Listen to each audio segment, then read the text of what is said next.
All right, friends, we are back in business betting you overtime, as we call it, which just means it's time to get egregious. We've already covered Penn State and Michigan, the big time games for this week. We haven't covered all the games. We haven't got into the deep dive to find the real values, put more bets on the board. That's what we're going to do here. You guys know the drill. I'm Ben Razza. Makajeski, of course, is with me. We're ready to get after it. I hope you guys are. If you are, hit the like button, subscribe. Let's get it going, sir. You told me you're going to have some rapid fire takes at the end. You've got some egregious games listed here. How are we feeling about the secondary market of the Week 11 slate? Feeling pretty good. There's actually a couple good games on here, depending Yeah, on there what you is. consider good. Yeah, we had a little bit of a shorter show on Tuesday, so I tried to get as many games in here as possible. So yeah, let's get into it, man. I'm excited for the Grease. It's about to get greasy. No doubt about it. We start with, of course, the noted basketball rivalry, but more and more, these teams are just good. Duke and UNC, 14.5 point spread, 50.5 point total. First question I have with you, and then the floor is yours. Duke all year, it feels like Riley Leonard, he's battling, he's in, he's out, he's hurt. Who's left for them, and how do you see this game? Yeah, I think this is injury related. I was lucky to get this at minus 11 and a half, but I put this on the show sheet because I think 14 is going to come back, if not 13 and a half. And I do want to play UNC at that number.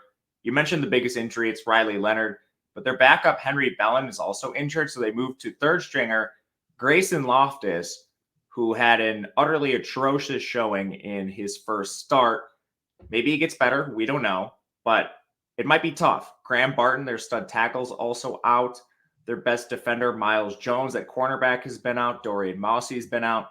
There's a ton of players that are injured for Duke, and it's not exactly a team with a ton of depth the way their admissions limit transfers, whereas this North Carolina team is fairly healthy. They should get Nate McCullum back here. They already got back Tez Walker, and they're an offense that's humming at basically a top 20 rate in the country with Drake May. So all the injuries on Duke, I want to buy North Carolina, and I would be searching for a 14 or under. And I think we're going to get it, seeing a lot of like 14 and a halfs juice Duke's direction. So be on the hunt for this. There you go. Yeah, keep an eye out for it. This is why you need to shop the odds, why you need to have these odds screens. We'll see. It's not there yet, obviously, but we still have some time before kickoff. That's really the only thing in this game that stood out to me. I have no interest in the total. Anything else, or can we just get this one done with? We can move on. Beautiful. Look at that. Look at that. A nice little appetizer start. Now we go to the Big 12 with Baylor and Kansas State. Let's see what's going on in this game. 20 and a half, 56-point total. Kansas State almost, I'm not going to say shocked the world, but almost pulled a really nice upset against Texas. Wasn't able to complete the comeback.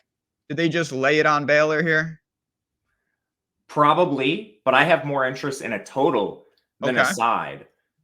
It's a little bit of a sleepy spot for Kansas State after, that kind of letdown loss, I guess. I don't know. They weren't really in the game, then they clawed their way back, end up losing. Weird game. But both these teams are fast. Baylor's 48th in pace, and Kansas State, they've basically been playing at a top 60 pace all year, give or take, depending on the game environment. But I think they might be allowing more production to teams than we want to admit. I mean, they face just backup after backup after backup. Timmy McClain for UCF, Jake Strong for Texas Tech, Josh Hoover for TCU. And then they just played Malik Murphy, allowing 33 points. I had a lot of questions with this defense coming into the year, losing 2 NFL corners, NFL edge rusher. They still don't grade out well against the run. I think Kansas State scores themselves. Their offense has been electric with Will Howard, Avery Johnson, whoever they start at quarterback. Their tandem of running backs, Ward and Giddens, they literally are going like 5 deep at receiver now with the emergence of Brown and Keegan Johnson. He was back to a full snap share last week. Offense is top 20 in the country. Baylor's defense doesn't scare you. They're 99th overall. So can Baylor do their part? And I think there's enough noise with the Kansas State defense having faced so many backups, and probably some noise with Baylor as well. They played a 3-4 game stretch. I can't recall what it was, without Shapen. And since he's been back, they've been able to put points on teams. They just lose a lot of shootouts because their defense also stinks. But Shapen's been fine, and I think they do their part getting this above the total. Fine with that. You mentioned that one of the things that I've constantly need to be reminded this year, Kansas State's tempo, I still think of them at a snail's pace, and that's just not true over a large sample now. Yeah, it's wild, dude. It really is. It's like been trickling up year over year, but I mean, I don't know what they're doing in the little Big Apple, whatever, but they're actually recruiting pretty well, getting some athletes, and they have depth to play with the pace. You ever been to Manhattan, Kansas? I can't say that I have, but I would like to go. No. Yeah, I'll go there. I'd probably rather go there than even though I live right next to real Manhattan. I'd rather go to the Little Apple. But you know what? Keep it going. You mentioned totals. I hope you have a total for this game, but you probably don't. 28 and a half. 28 and a half points in Iowa and Rutgers. They should just shut this down. I I don't even know. I have truly no clue what angle you see in this game. I would love for it to be a total. I have a feeling it's a side though. Oh, I'm betting Rutgers. Dude, okay. Okay. Thought exercise. Say Rutgers is in the West. Do they win it? Probably. I think they might do that. This team is pretty good. Their offense is limited, but Looked good last week. They battled. yeah, Gavin Wimsatt is okay. He does what he needs to. He's not like, I mean, Drake May or Caleb Williams by any means, but he's mobile and he's a pretty good game manager. He only has 4 turnover-worthy plays all year. This is ridiculous. He has more interceptions than turnover-worthy plays, which is almost unheard of. That indicates, your receivers are volleyball, setting passes to defenders and stuff. So Wimsatt's played very clean football, and honestly, there's positive regression due for him in that statistic. But they win through their run game. Their offensive line is good. They're awesome in run blocking, and then they really went through their defense, which is 22nd in the country. They're 8th in coverage, schedule adjusted. Of course, they will allow production to guys like Marvin Harrison. Everyone does. So when you schedule adjust, they still look awesome. They're facing maybe the worst offense in the country outside of, I don't know, Nevada. Deacon Hill, he's barely completing 40% of his passes, 4.4 yards per attempt, 1 big-time throw, 11 turnover-worthy plays, absurd amount of sacks taken, negative 82 yards. A lot of them are his fault. Some of them aren't. The offensive line allows a 29% pressure rate, 94th in pass blocking. This Rutgers defense is going to have a field day on Deacon Hill. And then I like their offense significantly more than Iowa's. I'm taking Rutgers. I don't care that they're playing on the road. I think this is maybe the best team if they're in the Big Ten West overall and probably win that side. I like this Rutgers team a ton. That's just sad. It's probably accurate too, but that's just insane. I think Rutgers is the 4th best team in the East. Yeah. Who's the Michigan State and for the teams worse than Rutgers? In the East. Michigan State, Maryland, and Indiana. Indiana. Okay. I never think of Indiana on that side. Yes, Rutgers is the 4th. Now it's a big drop off, but yes, they are the 4th best team on that side. And the other side is a complete dumpster fire with like Nebraska fighting. They're the 4th best team in the Big Ten. We'll include the West. Yeah, fair enough. 28 and a half point total. I'm not going to bet that. If I did, I'm just not going to bet it. It would probably be over at this point. I normally would go under. It went under last week for Iowa at like 29, but this is just a stupid situation. Speaking of some of those teams that you mentioned from the other side that are just atrocious, but also kind of relevant when they battle it out, you got Minnesota and Purdue. I'm pretty sure they probably have some type of like weird trophy. Maybe they don't. I can't keep track. Another 1-point spread, 46 and a half point total. Talk to me about bad Big Ten football. I know it's tough. You don't know whether to include these teams in. No, we got to. This is what it's about. And they have to be in the greasy episode, even though one of them is probably going to play for a Big Ten championship. But Minnesota, I think, is a much better team compared to Purdue, and I think they can win in multiple ways. The biggest concern with Purdue this year is their defense, which is kind of crazy. I guess not that crazy, but they hired a defensive-minded coach. I thought they'd be better here, but it's a complete rebuild, so I guess you can see why. 124th in total defense, 133rd in coverage. They're the worst team in coverage in the country. Doesn't really matter against Minnesota, but they're also 95th in run D. That definitely matters. And I think Minnesota is going to get some of their guys back. They've been really hurt at running back this year. Bryce Williams out for the year. Darius Taylor and Sean Tyler have both been banged up. But honestly, they got pretty good production out of Newbin. I'm not sure you need to force any of these running backs back into action. And then Minnesota does have a good offensive line to fall back on. They're 40th overall, 40th in pass blocking, 63rd in run blocking. That should have no problem moving a Purdue defensive line, which has been bad this year. And then on defense, Minnesota is pretty decent. 26th overall. They're 27th in coverage. Purdue still running a version of that air raid, and they're not doing well. They've had a ton of players injured on offense. Receiver Abdur-Rahman Yassin has been out. Tight end Max Clare. They're down 3 offensive linemen. So, I mean, this Minnesota pass rush is 10th in the country when you schedule adjust for efficiency. They should have no problem getting home against a bad Purdue offensive line that's very hurt. And then on defense, I mean, they're down Marquise Wilson. O.C. Brothers didn't play in their last game. On top of not being a great team to begin with, Purdue has a ton of injuries. So I'm going to take Minnesota here. Yeah, I mean, Purdue, it's not good. Not that, listen, when you play Michigan, I watched that game. There's not really any takeaways, but Purdue's just had a really rough season. I thought they might be better, and they just weren't. Hudson Card, not that it's his fault, but just not the best there. They could be, they're in the basement of the other side, I think, aren't they? Yeah, they are. And they're the worst team they're worse than Northwestern, but they've gotten no favors. They played Ohio State and Michigan in their crossover. Yeah, that's outrageous. That really is outrageous. All right. We just knocked off four games from the larger conferences. We're about to get into the real greasy category. I do want to say real quick off the top, though, if you are betting these type of games, and even if you're not, honestly, that part really doesn't matter. It's all about adding money to your bankroll.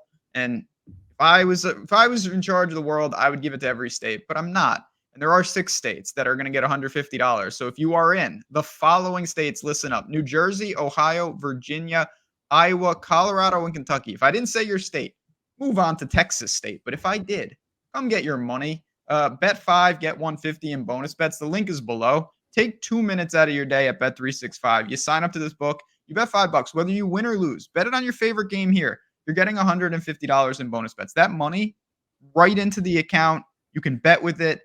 Once you run it up, you do whatever you want with it.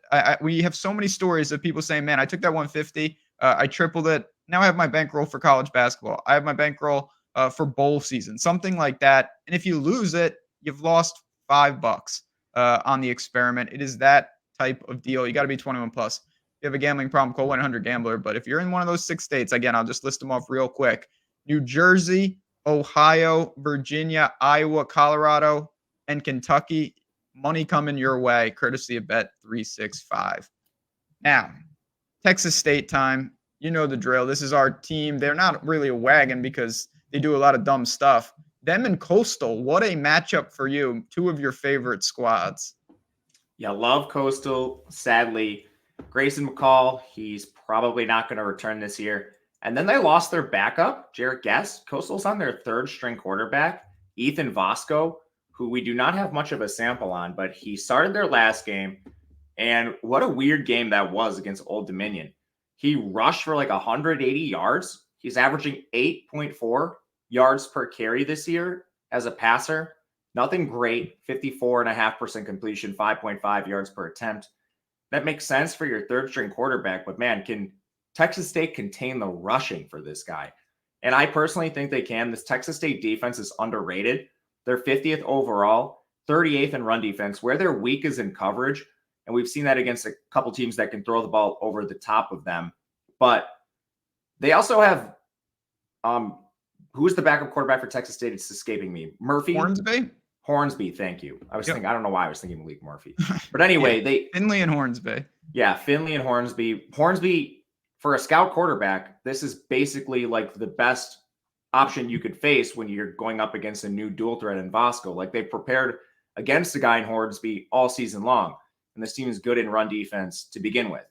On offense, we know what Texas State is: explosive, turnover prone. It costs them games. It's why they're not a wagon. They only have 1 game without a turnover this year, which is unbelievable. But this team is pretty healthy, and Coastal's defense definitely doesn't scare you. They're weaker against the run, pretty strong in coverage. Texas State can beat you every which way on offense. But I'm going to lay the point, or I'm going to take Texas State. I guess they're favored now, so lay the points. I got them as a dog price, but I'm okay with anything under 3 here. I don't know. Anytime we're back in these turnover-worthy teams, you should be nervous, but facing a 3rd stringer, having the preparation and Hornsby on your own team to prepare, I think that makes a big difference. I do too. Yeah, you see, there are 1.5s out there. There's some ones. You can grab it under 3 comfortably, and that's where I am too. Obviously, I'm backing Texas State. I think that if they can make this their stylistic, stretch the possessions, even if it gets a little nasty where they fumble 3 times like they normally do, uh, it just can't be where it's like 4 or 5. We call that the Akron. So we just need to keep it respectable. It is insane that Coastal seemingly loses a quarterback every week, and then they produce a quarterback that I've never heard of that seems not like how many quarterbacks on Coastal's roster would start for like Eastern Michigan? Like 7? What is like how Probably, many? yeah. Yeah, like that's disturbing to me. But Texas State, you mentioned that Hornsby piece is underrated. Like that guy is as electric on the ground. I mean, if he was their starting quarterback, he would be in what, the top 5 in the country for rushing quarterbacks, maybe even Yeah. higher.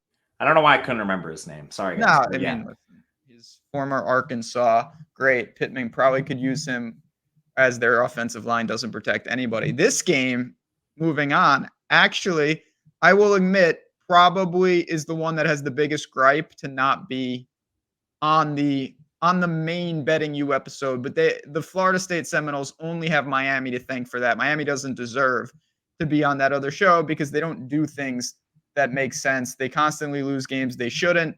They shouldn't win this game, but I want to ask you, is 14 points too many? Yeah, couldn't be on the main episode. I can't in good faith anymore recommend Correct. people bet their money on Miami. They are too volatile.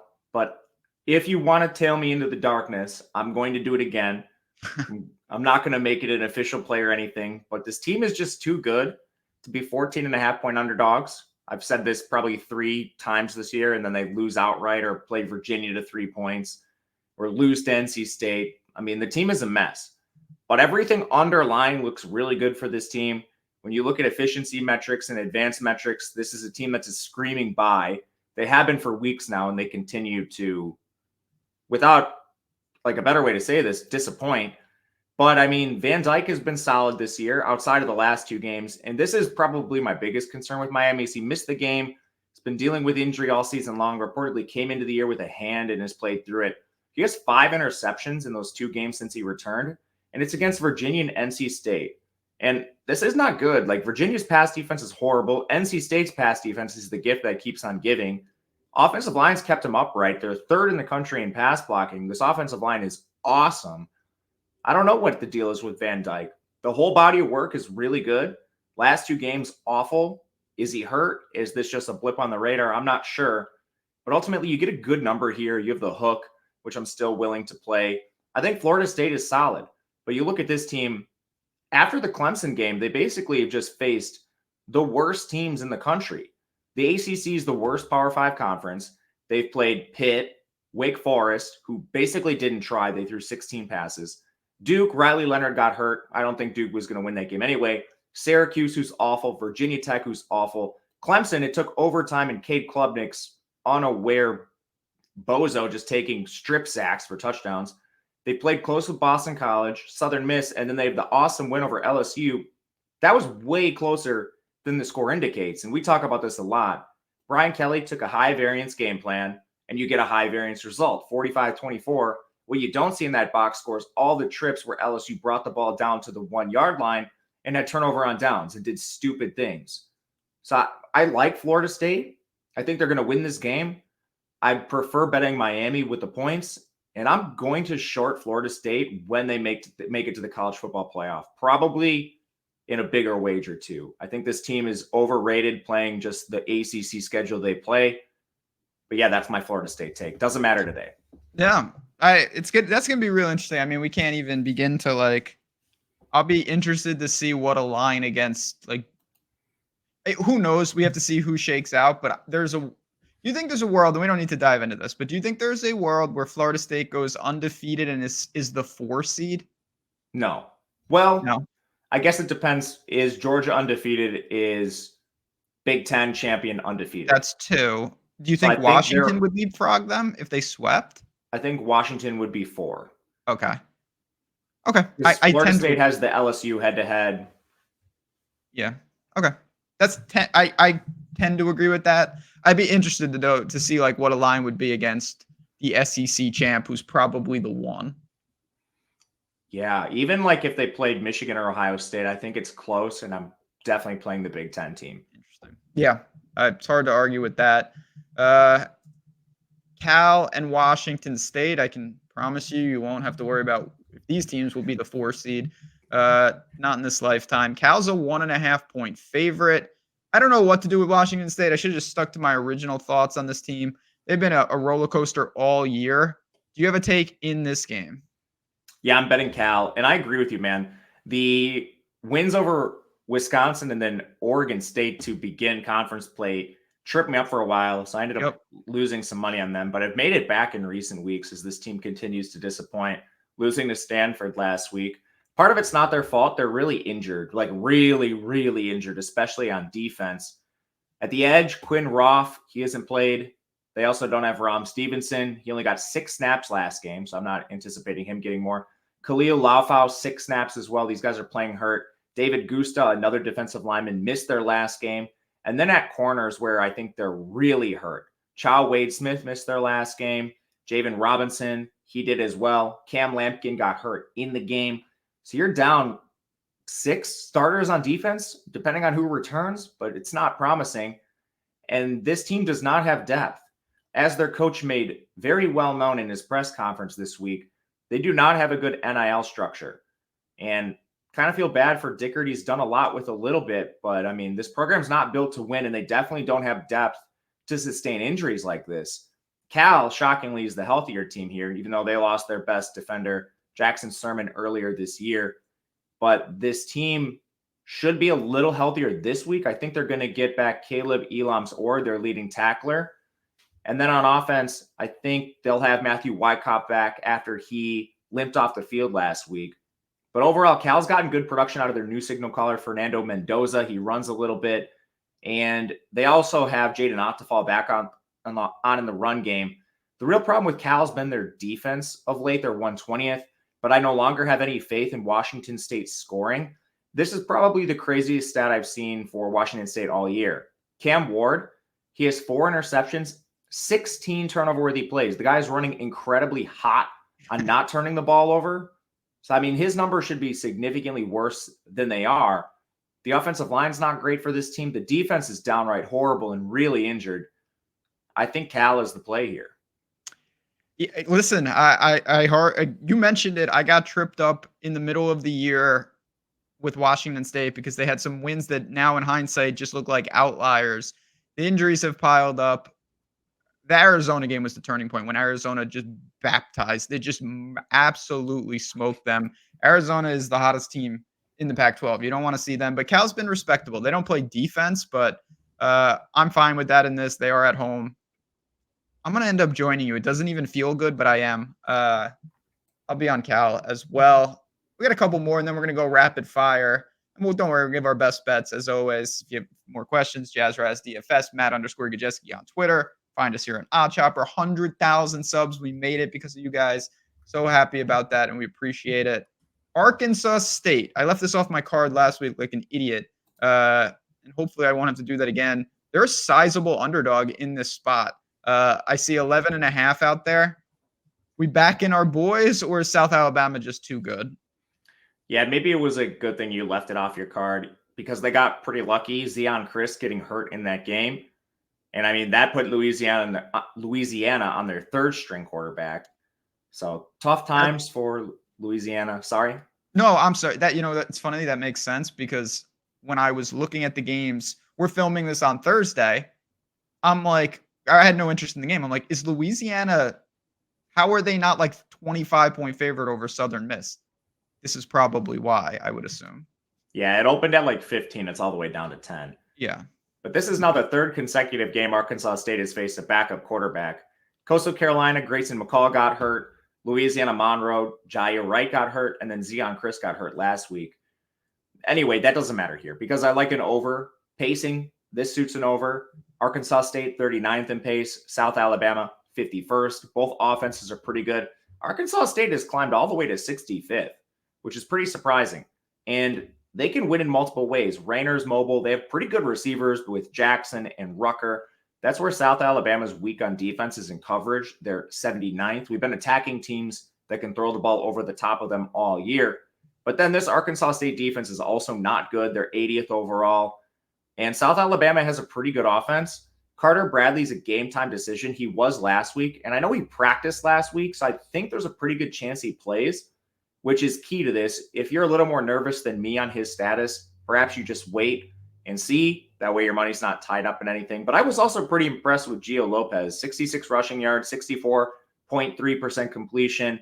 He was fine. And then LaDavian Webb is also good for this team. So I think they have multiple paths to putting up points on Arkansas State's weak defense. And then I also like Arkansas State to do their part. So the over is the play for me rather than backing aside. But if you're nervous, I would probably just wait. Yeah, 55 out there. I see it. Pace lines up, and I think Arkansas State will move the ball. They've been scoring. Like you said, they've climbed up. That change at quarterback was one of the more impactful of the year quietly. They've got a signal caller for the future. You think that guy will transfer? Or you think he'll stay? I don't know. He's a freshman, so he's young. He can definitely go somewhere better. Yeah, he seems pretty good. I hope he stays. I hope all these guys stay, and don't pull an MJ Morris. Yeah. All right. You know what? MJ Morris should transfer. I changed my mind. Yeah, he's redshirting, right? Yeah, NC State's a mess. Anytime guys are in bad situations like McAllister for Boise or NC State, Morris, transferring is probably a good idea.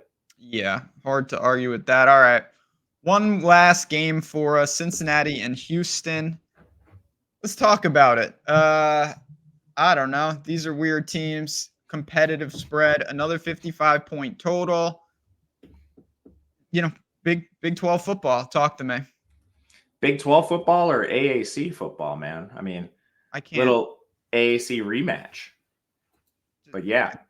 Yeah, I prefer this one on the hardwood where Houston just every year I'm like, oh, Cincinnati basketball, they're getting it together. And then they just lose by 38 in this exact spot. But yeah, Houston's good in basketball. Also was watching some NBA last night. Man, Sasser looks awesome. But anyway. Sasser is just the dude. Yes, he looks amazing.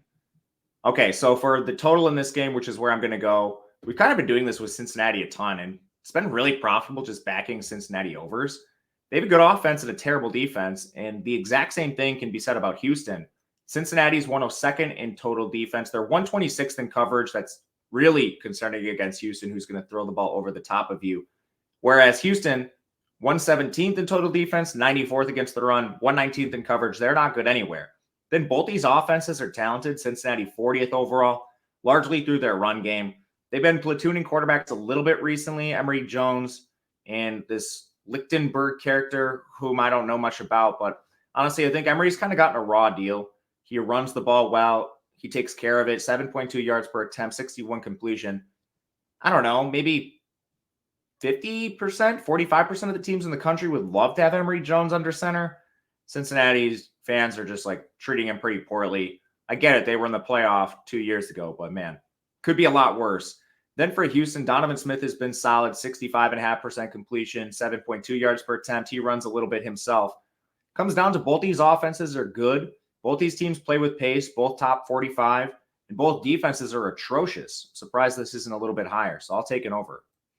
Find you 54.5 as well. Again, that's why I brought up the odds screen. Great number. Great number. Huge equity there for that number. A lot of scores that can land. You need that half point, and it's at minus 110. So keep that in mind. A real good find there. Any other games that you want to deep dive? We didn't miss anything, or are we good to move on? No, I accidentally listed Baylor and Kansas State twice. So I was like, wait, didn't we talk about that? Yeah, all good. I took it out of there. Okay, beautiful. I will say we're about to get rapid fire. I get the question all the time. I just want to make sure people are aware. This is the odds screen on OddsShopper. Just one of the many things we've got there. This is totally free too. You can just always go to odds and click what sport you want, and this will pop right up for you. Tabs on the side. If you're looking for more, if you want actual bets, if you want things, parlay builder, things like that, where it's updating in real time, giving you plus EV opportunities, it's all here for you. Link is below. Come in for the week. That's what I always say. Don't commit for life. Just come in for the week, see what you think. you want to stick around, that's fantastic. Apparently, UCLA money line. Okay, we'll have to look into that. But there's a bunch more games that you want to talk about. Elevator pitch. Hit me with some of them for the people, and then we'll go with best bets and get out of here. Yeah, I prepared maybe my best 1 to 2 sentences on like 8 games. Do you want me Okay. to pause after each one, or should I just rapid fire these? You know what? I'd say go for it. All right, we'll go for it. All right, first one is Georgia Tech versus Clemson. I think anything outside of 14 is good here. I took 15 myself. Clemson's still really banged up. Of the players last week, here's who we know already out. Sheridan Jones at corner, Jalen Phillips at safety. There's a bunch of other guys questionable, including Will Shipley and whatnot. We'll have to wait on them, but they're not at full strength. Georgia Tech has quietly been very good, and we've gotten a larger sample of them since the Bowling Green loss. I mean, this team beat Miami, and they've been in really competitive spots. They also should have beat Bowling Green. You can look at the box score. They're 66 on defense. I have concerns with Clemson's offense outside of Cade Klubnik, who's awful, but they're outside the top 75 in both pass blocking and run blocking. Haynes King's also been on a tear, so anything outside 14. Georgia Southern versus Marshall. I took this at -2. I think anything 3 or under is fine here. Marshall hasn't scored more than 9 points in 3 straight games. Their quarterback, Cam Fancher's awful. Rashina Lee is the only player they have. This is a team with absolutely no offense, whereas Georgia Southern is 37th in offensive efficiency, 41st on defense, and 10th in pass blocking. Marshall allegedly has a good defense. I think that largely stems from a cupcake non-con. They've allowed 30-plus points in 5 of their last 6 games. Iowa State taking on BYU. Took the Cyclones -6.5. I think 7s are fine if you can find them. Keaton Slovis is out again for BYU. Jake Retzlaff had a very bad debut against an atrocious West Virginia secondary. He's going to be facing a much more difficult Iowa State defense, who's 25th overall. They're 98th on offense, which I think is a slight concern. However, BYU is 118th in defensive efficiency. So if there's ever a time where Iowa State should move the ball, it's here. And then I love their defense. Tough road spot, but we'll still lay the points. Would you, sorry to jump in, would you Go take ahead. that at 8? It's moved over 7 in some books. What's the worst number? Or I guess the best number? Let's see. Well, let me pull up OddChopper real quick. There's 8 out there. There's 7.5s out there. I guess that's fine. That's crazy. I did the show sheet this morning. It's moved a lot already. See, everybody knows that Cyclones, baby. All right. Just good to know. Keep going, my friend. Sorry. Yeah, no, it's good. That's good to know. I think the current number is okay. I'm fine with it there. I expected to take more money, but all right. Next one, New Mexico State, Western Kentucky. I took New Mexico State +4.5. I'm not buying Western Kentucky. Haven't been for a while. This is the worst season Austin Reed has played in college football. 59% completion, 6.5 yards per attempt.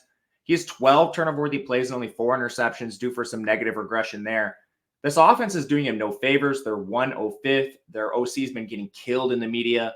They're outside the top 72 in both pass blocking and run blocking. And then this defense has been terrible. They're 114th.